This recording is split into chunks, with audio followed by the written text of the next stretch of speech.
কোনো স্ত্রী যদি স্বামীকে এই একটি কথা বলে তাহলে এই একটি কথার বিনিময়ে সে জাহান্নামী হবে। চলেন জেনে নিই সেই কথাটি কি। বুখারী শরীফের হাদিস, আল্লাহ রাসূল বলেন, কোন স্ত্রী যদি স্বামীকে একটি কথা বলে, ওই স্ত্রী যদি হয় নামাজি, ওই স্ত্রী যদিও হয় আল্লাহওয়ালা, কিন্তু স্বামীকে শুধু একটি কথা বলার কারণে আমার আল্লাহ ওই স্ত্রীকে জাহান্নামে দিবে।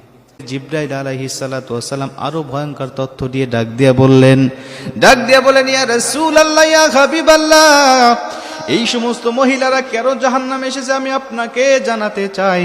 ওয়াকফুরুনাল ইহসান, প্রত্যেকটা স্বামী, এদের স্বামী ছিল, তাদের সাথে ইহসান করেছে, ভালোবেসেছে, প্রত্যেকটা সময় তাদের হকগুলো আদায় করেছে। হঠাৎ করে কোনো একদিন অবহেলার কারণে, হঠাৎ করে কোনো একদিন যদি স্বামী তাকে না দিতে পারে, যদি কোনো কিছু ভুলে হোক অথবা যে কোনো কারণবশত কারণে যদি না দিতে পারে, স্ত্রী তখন সারা জীবনের ইহসানের কথা ভুলে যায়।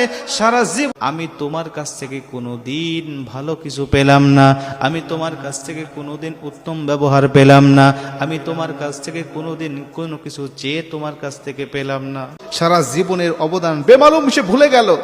সে বলছে আমি কোনোদিন তোমার কাছ থেকে ভালো কিছু পাই নাই, আমি কোনোদিন তোমার কাছে আমি ভালোবাসা পাই নাই, আমি কোনোদিন তোমার কাছ থেকে কোনো কিছু চেয়ে আমি পাই নাই।